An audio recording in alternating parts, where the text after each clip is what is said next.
Assalamualaikum anak-anak, selamat pagi. Baik, sebelum memulai pembelajaran kita hari ini, marilah kita berdoa menurut agama dan kepercayaan kita masing-masing. Berdoa dimulai. Berdoa selesai. Nah, sebelum memulai, marilah kita bernyanyi bersama-sama ya anak-anak, yaitu menyanyikan lagu Garuda Pancasila. 1, 2, 3. Garuda Pancasila, aku lapang dukungmu. Patriot proklamasi, sedia berkorban untukmu. Pancasila dasar negara, rakyat adil makmur sentosa, pribadi bangsaku. Ayo maju, maju, ayo maju, maju, ayo maju, maju. Tepuk tangan anak-anak. Baik, selanjutnya. Nah, kalian pasti bingung kenapa kelas 2 dan kelas 3 digabungkan. Iya, karena guru kelas 2 itu berhalangan hadir dikarenakan lagi kondisi sakit. Makanya ibu gabungkan kelas 2 dan kelas 3. Ya, sebelum memasuki pembelajaran ibu, akan ibu sampaikan tujuan pembelajaran pada hari ini untuk kelas 2 terlebih dahulu. Yaitu tujuannya tentang mata pelajaran PKN. Kalau untuk kelas 3, ibu akan menjelaskan tentang bahasa Indonesia. Baik, untuk kelas 2, ibu akan menjelaskan pembelajaran, yaitu tentang tata tertib di rumah. Tata tertib di rumah adalah yang baik.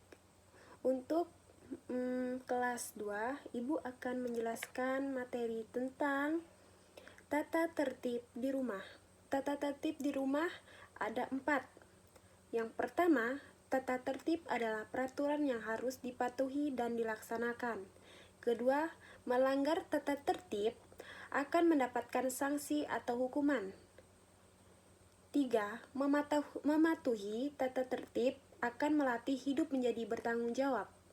Keempat, tata tertib yang ada di rumah wajib dipatuhi oleh seluruh anggota keluarga. Selanjutnya, contoh tata tertib di rumah, yaitu ada 6. Baik, pertama yaitu bangun pagi pukul 5. Setelah bangun pagi pukul 5, bangun merapikan tempat tidur. Ketiga, meminta izin jika berpergian. Keempat, ketika bermain tidak boleh lupa waktu. Kelima, setelah makan membersihkan meja dan mencuci piring. Keenam, tidur pukul 9. Baik, selanjutnya ibu akan menjelaskan apa sih manfaat mematuhi tata tertib di rumah. Pertama, suasana rumah menjadi aman. Kedua, hidup menjadi teratur dan disiplin. Ketiga, pekerjaan rumah menjadi cepat selesai. Selanjutnya, akibat jika tidak mematuhi tata tertib di rumah. Pertama, suasana menjadi tidak aman. Kedua, hidup menjadi tidak teratur dan berantakan. Ketiga, pekerjaan tidak cepat selesai.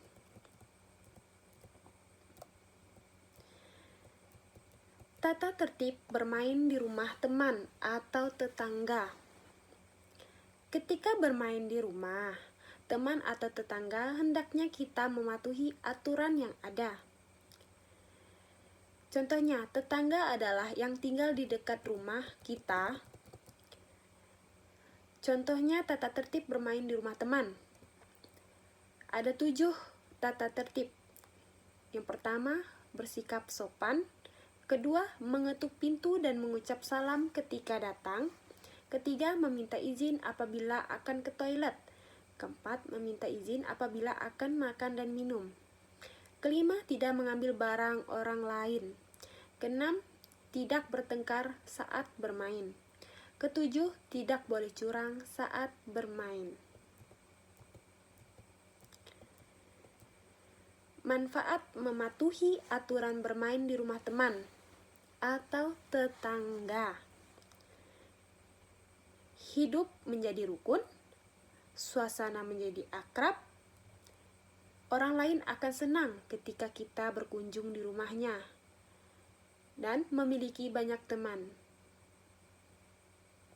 Itulah manfaat aturan bermain di rumah teman atau tetangga. Dari akibat ketika kita membuat kesalahan karena tidak mematuhi aturan bermain di rumah teman atau tetangga. Contohnya seperti terjadinya pertengkaran, suasana menjadi tidak aman, dijauhi teman.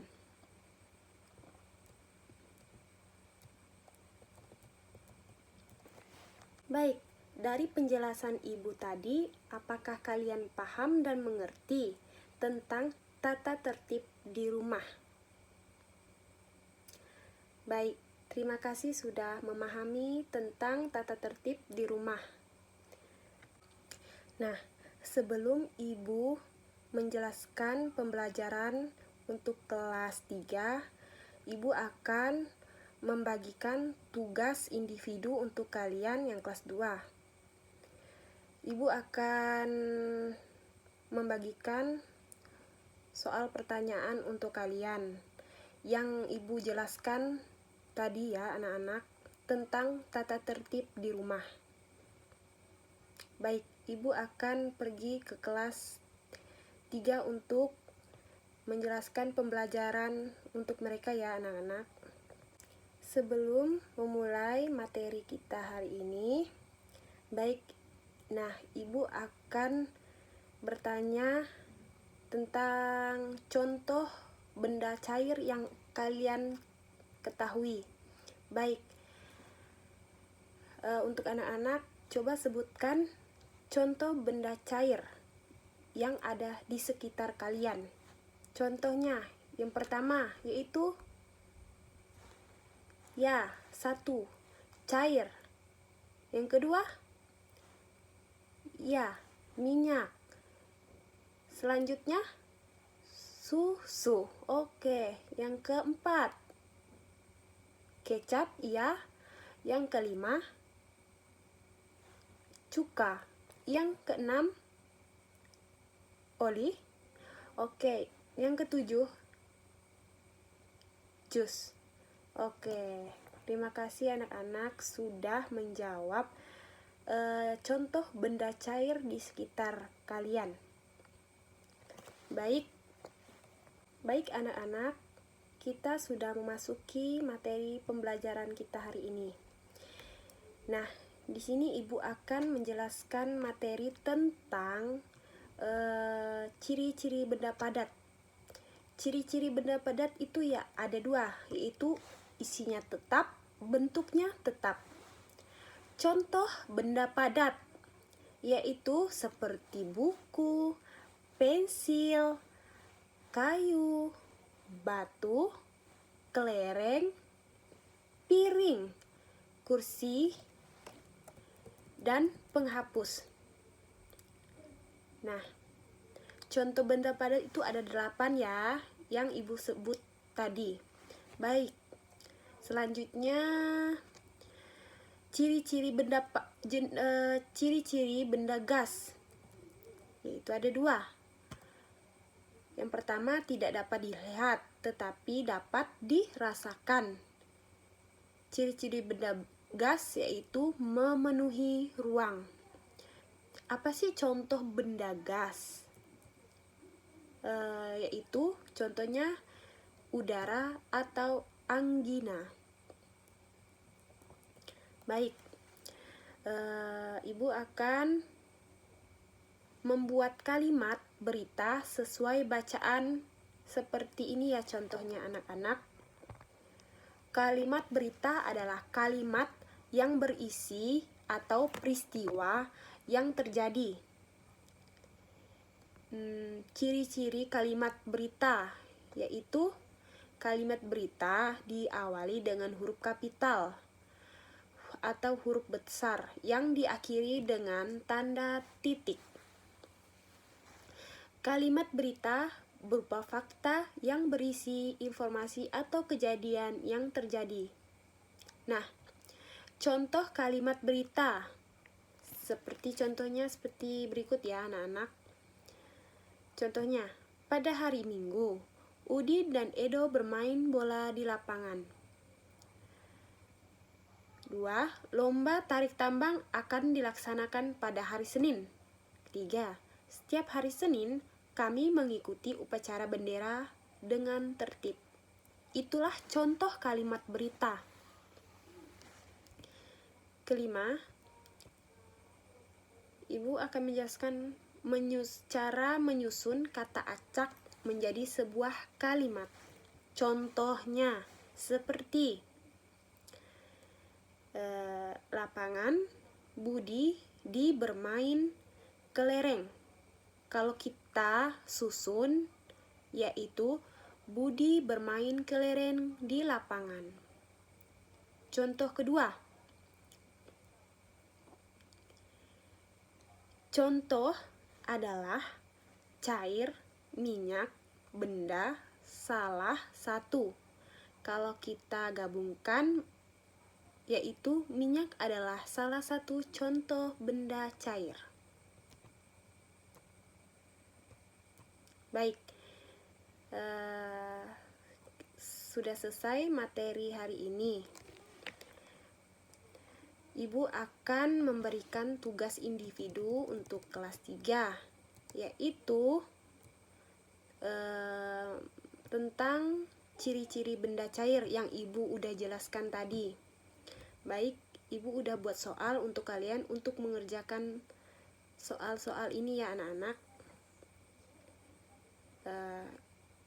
Hari ini Ibu akan pindah ke kelas 2 untuk menyelesaikan atau meminta tugas yang sudah mereka selesaikan. Untuk kelas 2, apakah sudah mengerjakan tugas individu yang sudah Ibu berikan? Oke, udah selesai ya anak-anak. Nah, baik untuk anak kelas 2 dan kelas 3 semuanya udah selesai kan? Tugas individu yang Ibu berikan tadi? Baik, terima kasih. Nah, waktunya sudah habis. Jadi saya akhiri ya pembelajaran kita hari ini. Sebelum mengakhiri pembelajaran kita hari ini, marilah kita berdoa menurut agama dan kepercayaan kita masing-masing. Berdoa dimulai. Berdoa selesai. Assalamualaikum warahmatullahi wabarakatuh.